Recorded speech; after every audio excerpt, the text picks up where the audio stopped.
एक ब्राह्मण बैरुल गांव महाराष्ट्र के छत्रपति संभाजी नगर से 25-30 किलोमीटर की लगभग दूरी होगी। एक गांव बैरुल गांव में एक ब्राह्मण रहते थे पूर्व काल में, जिनका नाम था सुधर्मा। सुधर्मा नाम का ब्राह्मण बड़ा ज्ञानवान, त्रिकाल संध्या करने वाले। उनकी पत्नी भी सुलक्षणा थी, सुशील थी, सुंदर थी, ज्ञानवान थी। नाम था पत्नी का सुदेहा। क्या नाम था? सुदेहा। सुदेहा नाम की पत्नी। ब्राह्मण बड़े ज्ञानवान, खूब भगवान शंकर का ध्यान करते, पर कोई संतान नहीं हुई। पत्नी परेशान रहने लगी। महाराज, हमारा वंश कैसे चलेगा? आपका नाम कैसे चलेगा? आप भी अपने पिता के अकेले, वंश तो आपका चलना चाहिए। क्या करें देवी, अब भाग्य में नहीं है तो क्या किया जाए? ज्योतिषाचार्यों ने बताया कि तो इस पत्नी के भाग्य से आपको कोई संतति नहीं हो सकती। अब क्या किया जाए? दोनों पति पत्नी दंपति रोने लगे, सुदेहा भी रोने लगी और ब्राह्मण सुधर्मा भी रोने लगे। ओम नमः शिवाय। भगवान शंकर की कृपा है, शायद यही भगवान की इच्छा होगी। नहीं नहीं महाराज, आप ऐसा मत कहो, आप मन निराश मत करो, आप परेशान मत हो। महाराज, मैं अगर बुरा ना मानो आप तो मैं एक प्रार्थना करूं। हाँ हाँ देवी करो। महाराज, मेरी एक छोटी बहन है, बड़ी शिव भक्त है, नाम है घूसमा। अगर उससे आप विवाह कर लें, अपना परिवार चल जाएगा, आपका वंश बढ़ जाएगा, आपको कोई दिक्कत ना हो, मुझे कोई दिक्कत नहीं।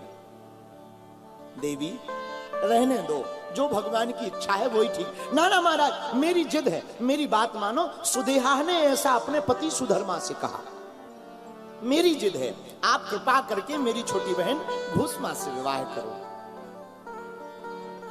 बार बार पत्नी के आग्रह पर ब्राह्मण सुधर्मा नाम के मान गए और छोटी बहन से विवाह कर लिया। सुदेहा की छोटी बहन से विवाह कर लिया। वो बड़ी परम शिव भक्त, आहा, दिन रात भगवान शंकर के नाम मंत्र जाप में पड़ी रहती। ओम नमः शिवाय, ओम नमः शिवाय, ओम नमः शिवाय, ओम नमः शिवाय। मंत्र का जाप, पंचाक्षर मंत्र का जाप करती। रोज 100 पार्थिव शिवलिंग बनाकर उनका पूजन करती, अभिषेक करती। जब पूजन पूर्ण हो जाता तो वहीं बैरुल गांव के सरोवर में, तालाब में जाकर के उनको विसर्जित कराती। रोज का नियम। बरसात हो, आग हो, कई बार, क्षमा कीजिएगा माई बाप, मेरे संभाजी नगर के पागलों, मैं प्रार्थना करूं आपसे, कई बार हम लोग बारिश के डर से कथा में नहीं आते, कहीं फिसल ना जाए, ठटरी के बड़े। भगवान की भक्ति में अगर फिसल भी गए तो उठाने वाला राम तो है। दुनिया में फिसलोगे, काम में फिसलोगे तो नर्क जाओगे, लेकिन राम के द्वार पर अगर फिसलोगे तो प्यारे राम को पा जाओगे। काम में फिसलना नहीं, राम में फिसल जाना। राम के लिए अगर फिसल भी जाओ, ये सस्ता सौदा है प्यारे। शीश दिए गुरु मिले तब भी सस्तो जान। सिर कटा करके भी गुरु मिले, सस्ता सौदा है। अपने को गिरा कर राम मिले, बहुत सस्ता सौदा है। माई बाप बड़े बड़े देवता तपस्या करते करते करते करते मर जाते हैं, एक झलक नहीं दिखाई पड़ती है। और तुम्हें किसी महात्मा में भी अगर परमात्मा दिख जाए, समझना तुम्हारा बेड़ा पार हो गया है।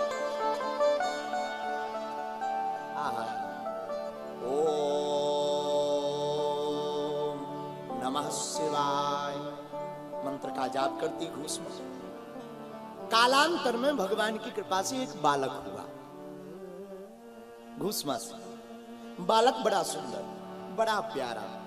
अब तो बड़े प्रसन्न ब्राह्मण देवता सुधर्मा भी कुछ दिनों के लिए सुदेहा भी बड़ी खुश हुई, लेकिन कहती ना मन बड़ा चंचल है, ये मन बहुत खतरनाक है महाराज, इस मन का कोई ठिकाना नहीं है।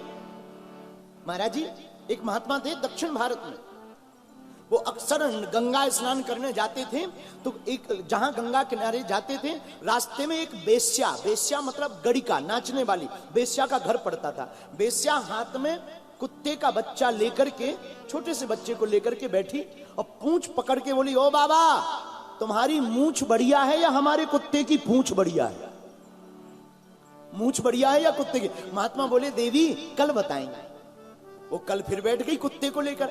महाराज हमारे कुत्ते की, आजकल कुत्ते भी कई प्रकार के आने लगे महाराज। राम राम राम राम। पहले के जमाने में लोग गाय पालते थे, आजकल तो कुत्तों का जमाना आ गया। पहले घर के बाहर लिखा रहता था शुभ लाभ, सायनमा। थोड़ा मॉडर्न जमाना आया, वेलकम। अब तो ये सब खत्म, अब लिखा रहता कुत्तों से सावधान। समझ में ही नहीं आता कि पूरे कुत्ते ही कुत्ते हैं या एक स्पेशल है। बोलो सीताराम, जोर से बोलो। बेश्या हाथ में कुत्ते के बच्चे को लेकर के पूंछ पकड़ के बोली, ओ महाराज तुम्हारी मूंछ बढ़िया है या हमारे कुत्ते की पूंछ बढ़िया है? और महाराज बुरा ना माने, एक हंसी की बात बताएं, आजकल तो ऐसे कुत्ते आने लगे महाराज जी, छोटे छोटे पता ही नहीं चलता है कि फ्रंट कहां है और बैक कहां है। आओ आओ आओ आओ। एक बार हम एक यजमान के घर पर गए, जाकर के बैठ गए, छोटा सा कुत्ता, एकदम सफेद सा कुत्ता, बड़े बड़े बाल। हमने सोचा जीव है, बिस्कुट रखी हुई थी, हमने कहा ले ले ले ले ले ले ले। इतने में यजमान आके कहता, गुरुजी वो तो बैक साइड है, मुंह तो इस तरफ है।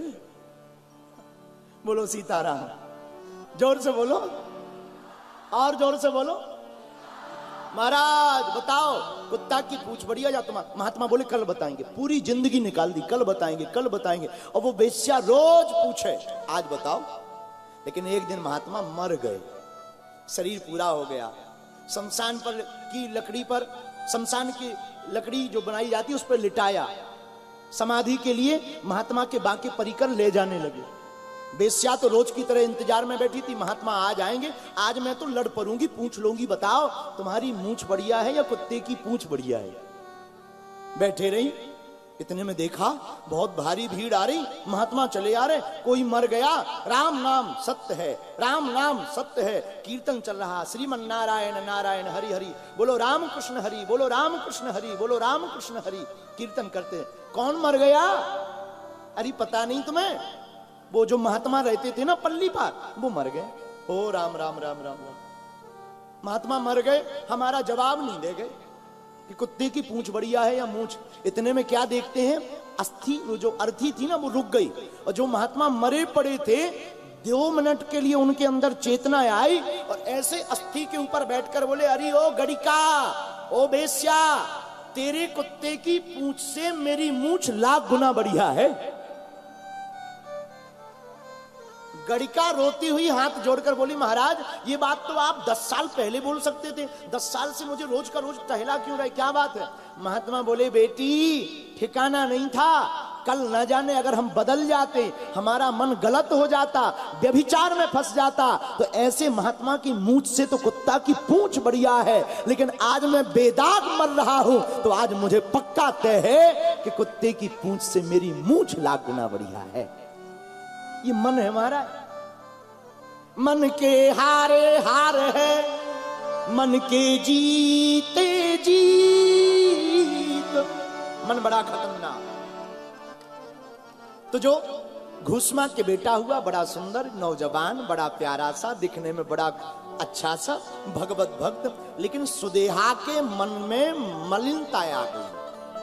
क्या अब तो हमारे पति हमारे हाथ से गए, छोटी बहन के हो गए, अब तो राजपाट वही लेगा।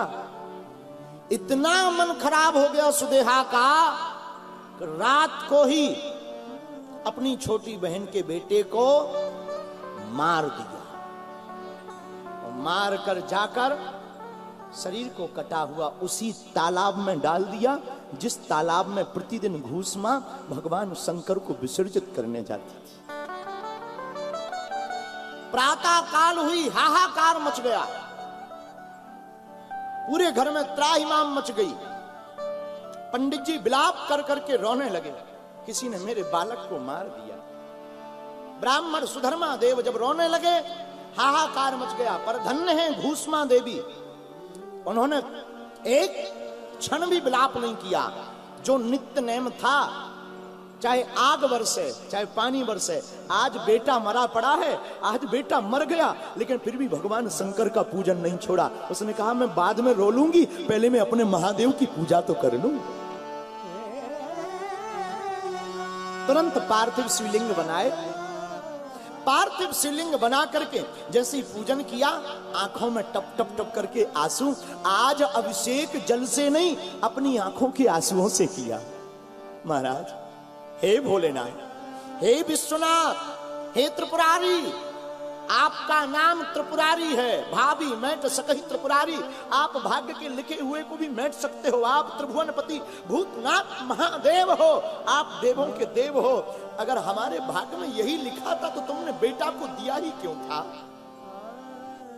और रोने लगी। जैसे ही रोने लगी और भगवान शंकर पार्थिवों को लेकर के जैसे ही तालाब में जाकर विसर्जित किया, और जैसे ही मिट्टी तालाब में जाकर के पार्थिव शिवलिंग की घुली, क्या देखती है? उसका वह बालक तालाब से स्नान करता हुआ सजीवित प्रकट होकर के सामने आ गया।